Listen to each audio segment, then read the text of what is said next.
Barack Obama's team hit back against President Trump's claim of treason.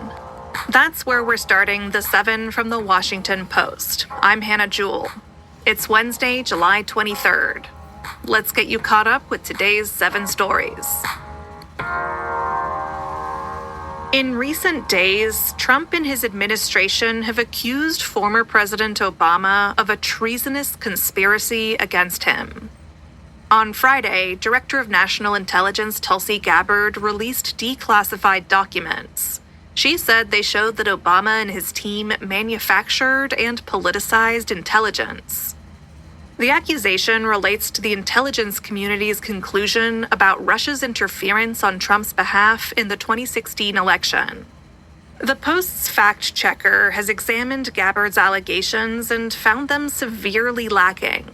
Her claims fly in the face of the conclusions of 4 previous investigations totaling more than 2,500 pages.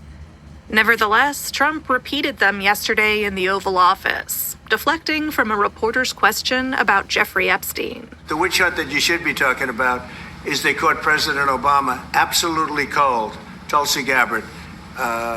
What they did to this country in 2016, starting in 2016, but going up to 2020 of the election. They tried to rig the election, and they got caught. And there should be very severe consequences for that. Obama's office yesterday issued a rare admonishment of Trump's claims. In a statement, it said his allegations were bizarre and ridiculous.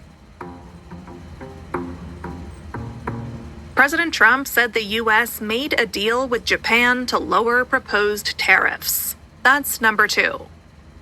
Back in April, Trump announced sweeping import duties on dozens of countries in an event he dubbed Liberation Day. But since then, things have gotten a little confusing.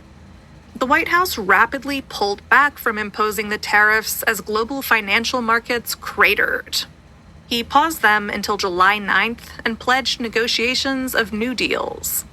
Then, as that deadline drew near, Trump sent letters to the leaders of more than 20 countries. He threatened to impose revised tariff rates by August 1st if new agreements weren't made. Yesterday, Trump announced some progress. He said he would impose a 15% duty on Japanese imports. That's down from the 25% he had threatened earlier this month. In return, Japan would remove trade barriers for U.S. auto and agricultural imports and will invest $550 billion in the U.S.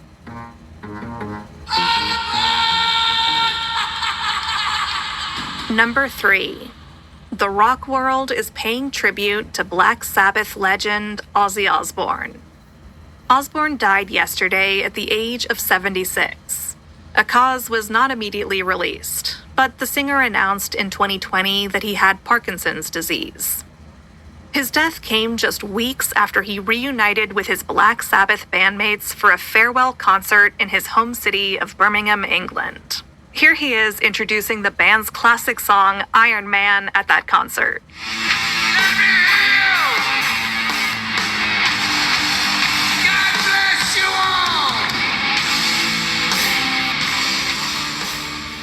As Black Sabbath's unpredictable frontman in the 1970s, Osbourne helped pioneer heavy metal's thunderous, ear-splitting sound. In the 80s, he had massive success as a solo singer. In the 90s, he launched the successful Ozzfest heavy metal tour. Then, in the 2000s, he and his family became known for their hit MTV reality show, The Osbournes. Since the news of his death broke, fellow rock luminaries have been paying tribute.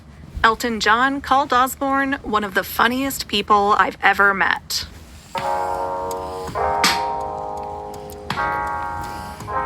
Number 4. Officers who punched a man during an arrest will not be charged.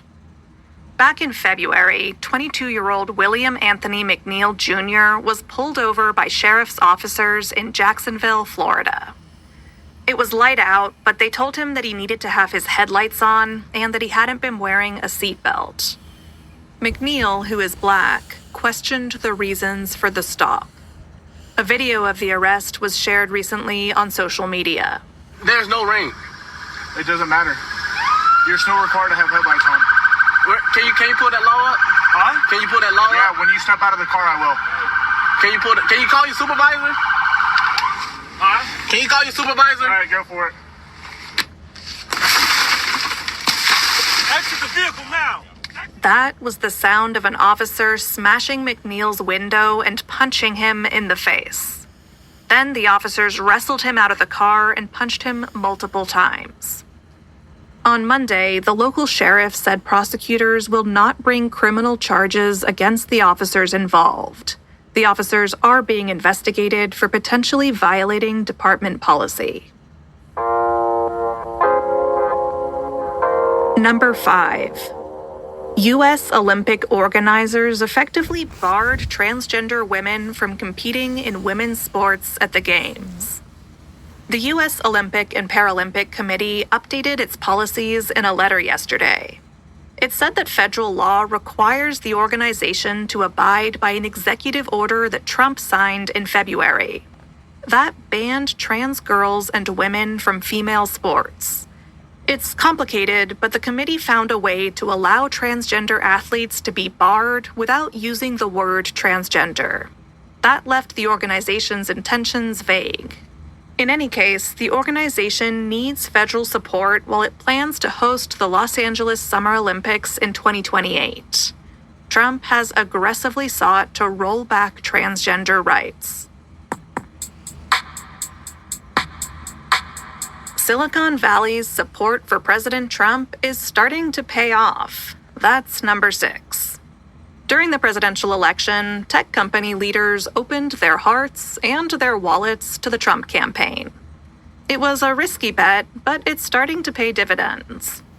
Today, Trump is expected to unveil an artificial intelligence strategy that would benefit American tech companies and investors. He's set to reveal 3 executive orders. One of them will target so-called woke artificial intelligence. Trump's Silicon Valley supporters allege that companies have built tools and chatbots that they say show a liberal political bias. It could limit the ability of some companies to have contracts with the federal government. It's a shift from the Biden administration, which sought to regulate Silicon Valley companies and limit the potential harms of AI.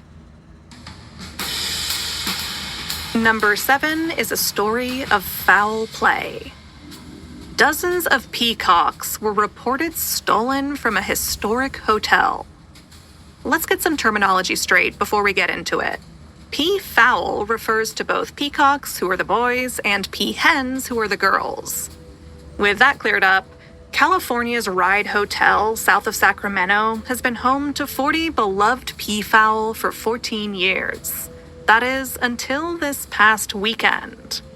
A hotel employee said a guest spotted a man on Saturday shoving one of the birds into a cage and loading it onto a truck. The employee then ran around the grounds searching for the birds and was alarmed to find the vast majority were missing. Now only 4 peafowl remain, and one of them seems to have lost some feathers in a scrap. These birds are pretty valuable, and police are investigating. If they were stolen, it may be difficult for the thieves to keep them hidden. Peafowl are very noisy. So if you live in California and hear shrieking in your neighbor's yard, have a quick peek to see if they're harboring dozens of peacocks.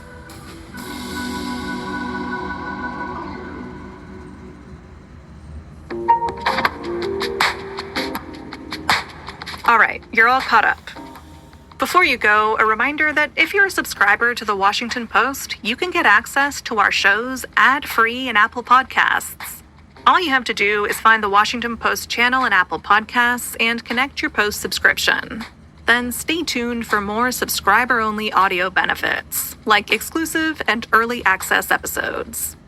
If you're not a subscriber, this is a great time to start. You can sign up at our channel in Apple Podcasts or through the link in our show notes. I'm Hannah Jewell. I'll meet you back here tomorrow.